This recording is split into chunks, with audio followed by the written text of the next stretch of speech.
halkan waa xafiiskii ugu weynaa ee xaafadda shacabka ee magaalada Burco oo aanu joogno oo ay ka mid yihiin xafiisyada sida private-ka ee gaarka u fureen xildhibaan Saciid iyo Nuux iyo beesheedii halkan aanu isku deegaanka iyo isku dalka iyo walaalahayn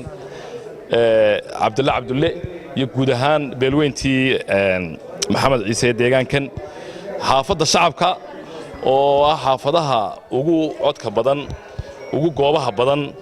oo ay goobaha diiwaangelineed ee ama codeyneed ee ugu tirada badan la Burco ka yihiin ee ugu codka badan ka mid yihiin dadka jooga waxaan ugu baaqaynaa inay isbedel ka qayb qaataan inay nolosha inagu adkaatay maamul xumada biyo la'aanta caafimaad darrada deegaankeena haraadisay si isbedelkaas jeenka ugu yimaado oo dawladda 8 sanadood ku fashilantay taladii dalka ee sixir bararkii wax ka qaban weeday ee uu guri kaska taabtay ee uu nolosheeda aynu arkayno codkeenna chance baa inoo siiyay inuu 8 sano 8 kale isku sii hayno iyo inuu 8 maanta ku kala bedelano aad baan idinku mahad celinayaa dhammaantiin